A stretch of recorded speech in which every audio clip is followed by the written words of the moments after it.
வணக்கம். நம்ம இப்ப இந்த வீடியோல என்ன பார்க்க போறோம் அப்படின்னா, கார்ப்பரேட் அக்கவுண்டிங் 2ல இம்பார்ட்டன்ட் சாப்டர்ஸ் அண்ட் அதுல இருந்து எவ்வளவு மார்க் கேட்பாங்க அப்படின்றது தான் இப்ப நம்ம இந்த வீடியோல பார்க்க போறோம். அண்ட் கார்ப்பரேட்ல நல்ல மார்க் ஸ்கோர் பண்றதுக்கு உங்களுக்கு சில டிப்ஸும் கொடுக்க போறேன். என்னன்றத பார்க்கலாமா?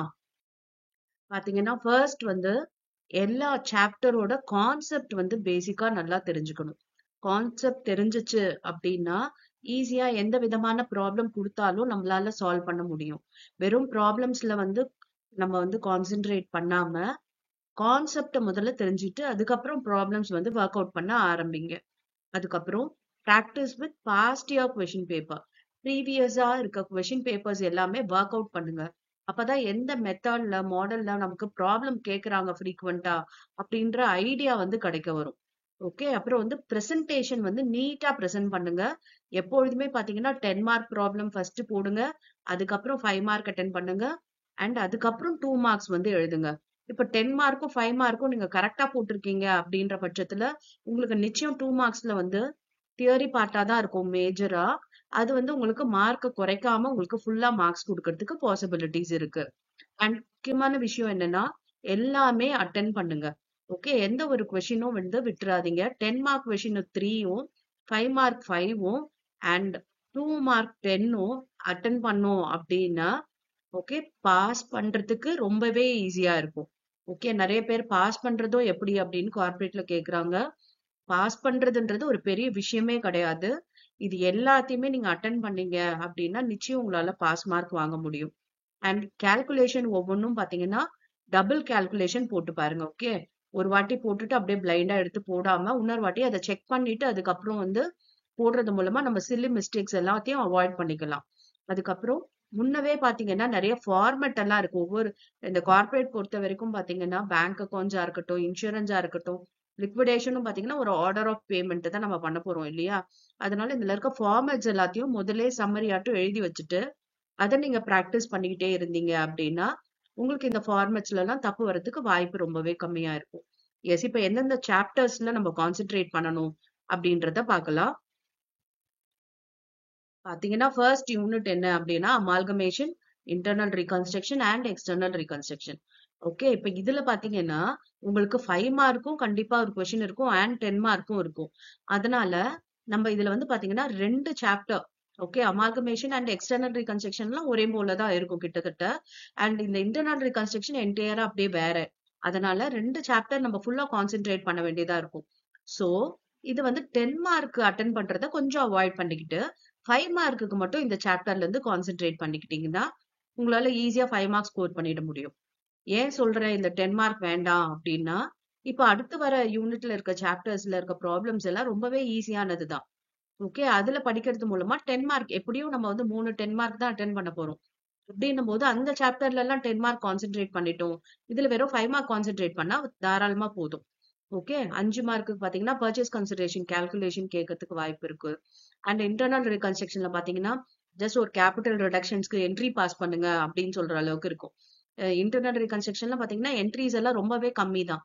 ஓகே. அது உங்களுக்கு பேசிக்கா கான்செப்ட் புரிஞ்சுச்சு அப்படின்னா அந்த இன்டர்னல் ரீகன்ஸ்ட்ரக்ஷன் 5 மார்க்ல கேட்டிருந்தா ஈஸியா அட்டன் பண்ணிடலாம். ஓகே. ஒரு 3 என்ட்ரி 4 என்ட்ரி தான் இருக்கும் அது 5 மார்க்ல பாத்தீங்கன்னா. அண்ட் அமால்கமேஷன்ல நமக்கு ஒரு பர்ச்சேஸ் கன்சிடரேஷன் நெட் அசெட் மெத்தடோ இல்ல நெட் பேமெண்ட் மெத்தட்லயோ பர்ச்சேஸ் கன்சிடரேஷன் கால்குலேஷன் உங்களுக்கு 5 மார்க்ல கேட்கறதுக்கு வாய்ப்பு இருக்கு. சோ அதுல கொஞ்சம் நல்லா கான்சென்ட்ரேட் பண்ணிக்கோங்க. சென்டம் எடுக்கணும் அப்படின்னு நினைச்சா எல்லா சாப்டர்ஸையும் படிச்சாதான் சென்டம் எடுக்க முடியும். அதனால இதுல நீங்க 5 மார்க் கான்சென்ட்ரேட் பண்ணா போதும்.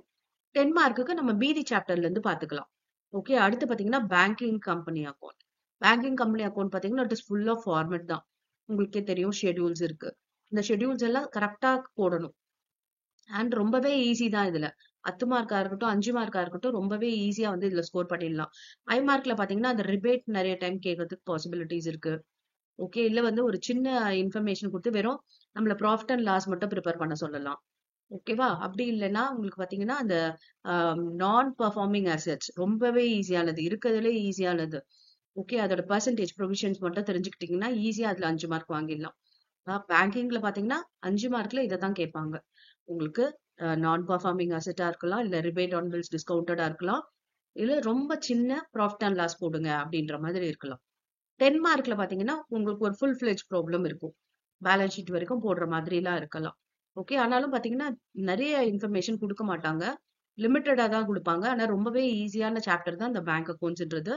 ஒண்ணே ஒண்ணு என்ன அப்படின்னா கரெக்டா ஷெட்யூல் நம்பர் நம்ம போடணும். அவ்வளவுதான். ஏன்னா நம்ம பாத்தீங்கன்னா ஃபைனல் அக்கௌண்ட்ஸ் மாதிரி ஒர்க்கிங் நோட் கிடையாது. இங்க இருக்கிறதெல்லாம் ஷெட்யூல் நம்பர். சோ கரெக்டான நம்பர் போட்டாதான் நமக்கு மார்க் வந்து கிடைக்கும். ஓகே. அடுத்து பாத்தீங்கன்னா கன்சாலிடேட்டட் ஃபினான்ஷியல் ஸ்டேட்மெண்ட். இது ரொம்ப ரொம்ப ஈஸி.